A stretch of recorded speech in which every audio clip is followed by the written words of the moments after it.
Buenos días, alumnos. Soy la docente Catherine Yachachín Picón del área de Desarrollo Personal, Ciudadano y Cívico. El tema que vamos a desarrollar es Poder Legislativo. El Estado peruano es un Estado unitario porque nos va a representar el presidente de la nación. Es un Estado representativo ya que nosotros lo vamos a elegir a través de la democracia, a través del sufragio.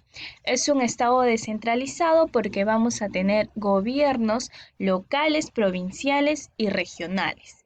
Se organiza por la separación de poderes, como tenemos el poder legislativo, poder judicial y poder ejecutivo, que cada uno va a cumplir una función en específica, lo cual vamos a ver con relación al poder legislativo.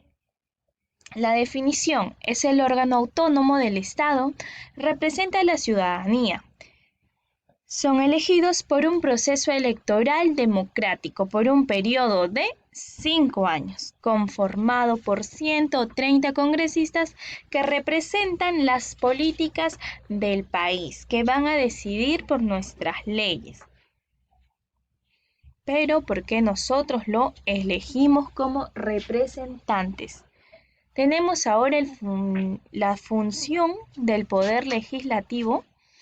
La función es legislar, es dictar leyes, modificar y derogar leyes.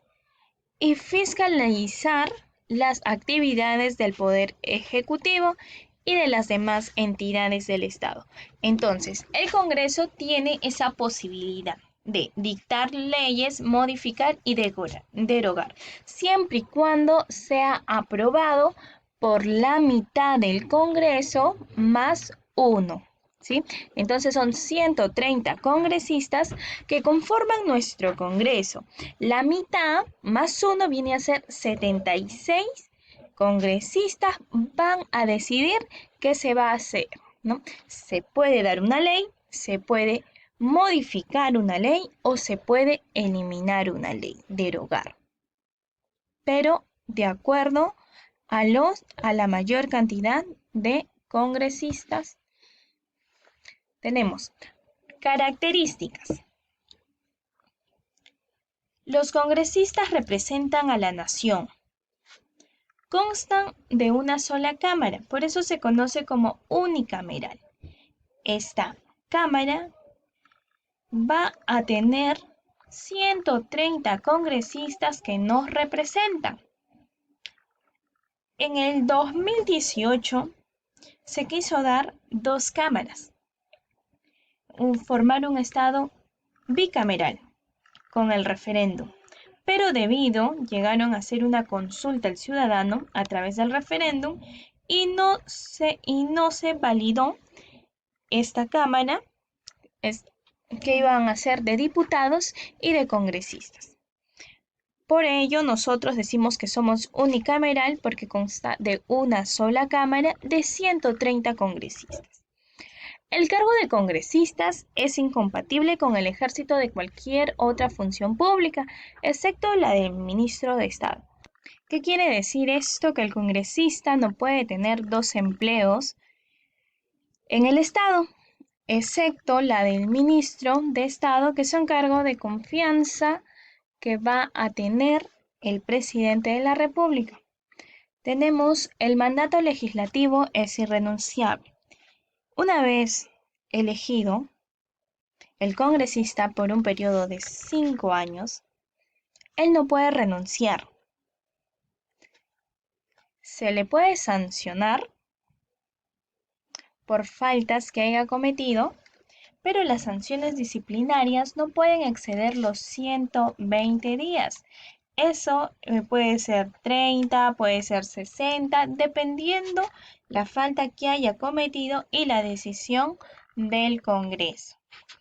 Tenemos otra de las características, solo el presidente del Congreso puede autorizar el ingreso de las Fuerzas Armadas y de la Policía Nacional del Perú al recinto del Parlamento. O sea, ¿qué quiere decir? Que el presidente del Congreso va a autorizar, si es que puede ingresar, las Fuerzas Armadas o la Policía Nacional del Perú.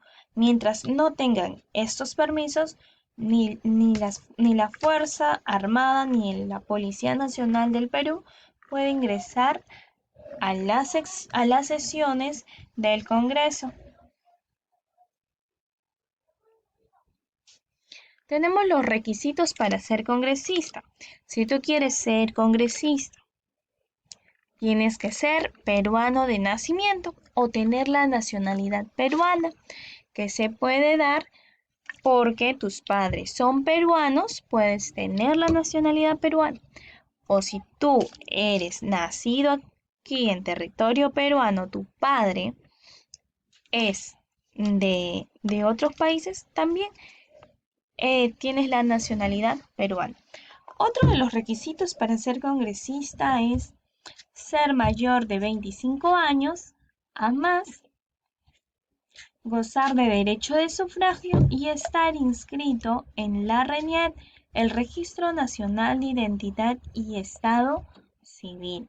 Esos son los requisitos para ser congresista.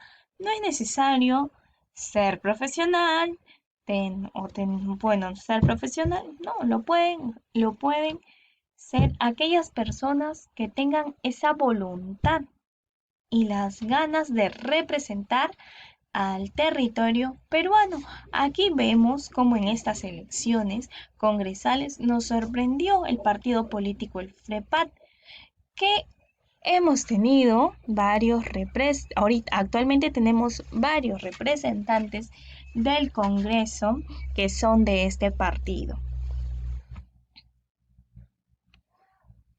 Tenemos ahora las legislaturas ordinarias, ¿sí?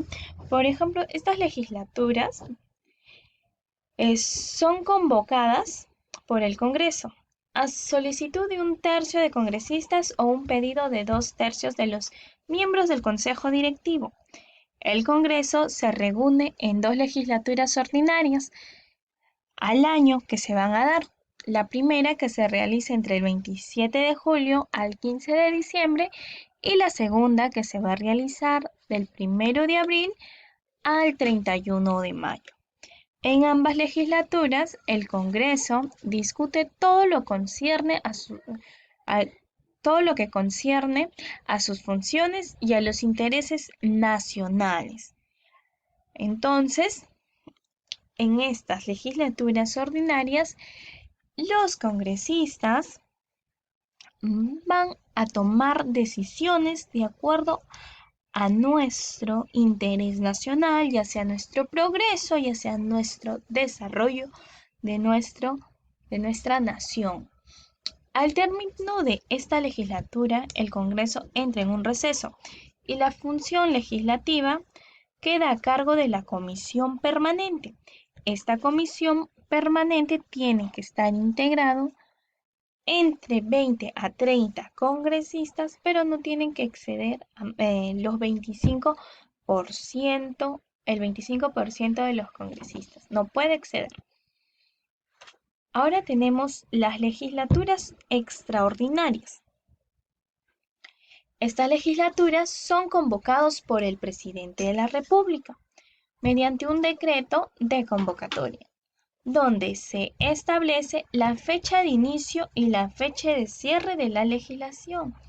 Por lo general, en estas sesiones se tratan asuntos definidos que ya se encuentran estipulados en la agenda de convocatoria de entonces del presidente de la República. Esta asamblea va a ser pedida a petición de nuestro presidente, que actual es Martín Vizcarra, el que nos represente y máxima autoridad en nuestro territorio peruano. Ahora tenemos la Comisión Permanente. Es un órgano del Poder Legislativo que funciona mientras dura el receso del Congreso. Entre sus atribuciones se cuenta con ejercer las facultades legislativas otorgadas por el Congreso, ratificar la designación del presidente del Banco Central de Reservas y el superintendente de bancos y seguros.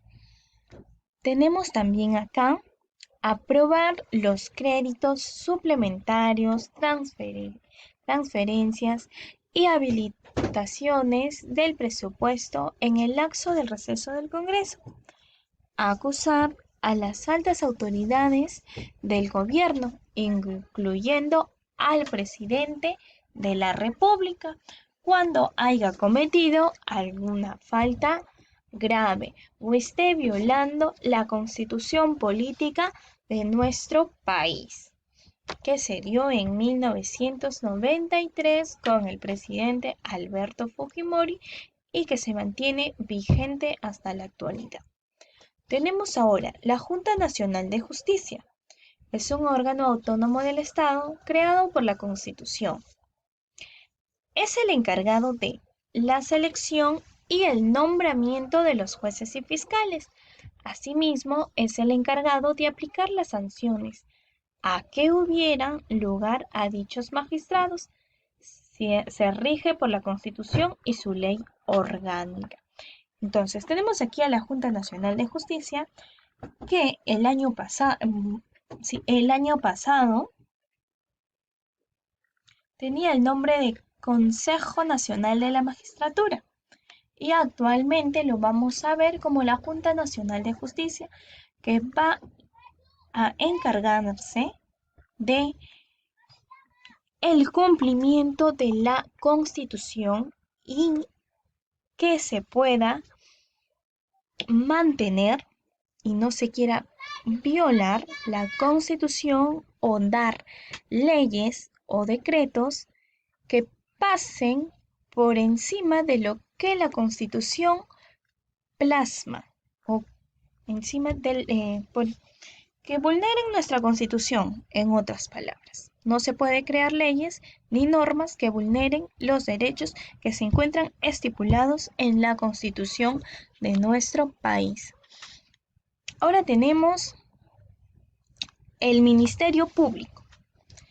Va a ser un órgano autónomo del Estado, encargado de defender la legalidad, los derechos tanto del ciudadano como los de intereses públicos. Representa a la sociedad en los juicios que se ventilan en defensa de la familia. Representa a los menores de edad y a los incapaces. Actúa siempre en defensa de los intereses sociales, ya sea de los ciudadanos, que se va a encargar de la defensa. ¿Por qué de los ciudadanos?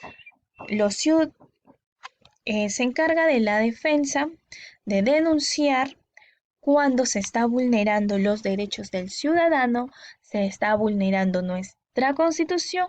Entonces aquí el Ministerio Público va a ser como un agente de representación en el juzgado. Tenemos aquí, puede denunciar las leyes contrarias a la Constitución, vigilar que los procesos judiciales se lleven a cabo correctamente, investigar la libertad de las personas detenidas ilegalmente, defender la independencia del Poder Judicial frente a la intervención de algún poder estatal. La persona encargada para dictar dicha función es el fiscal. Entonces, el Ministerio Público nos va a representar en las denuncias que quieran hacer los ciudadanos en caso, ya sea por la vulneración de sus derechos y vulneración de nuestra Constitución. El Tribunal Constitucional es el órgano supremo del control de la Constitución y como tal es autónomo, independiente de los demás organismos o poderes del Estado. Solo está sometido a la Constitución, a su ley orgánica y a su reglamento.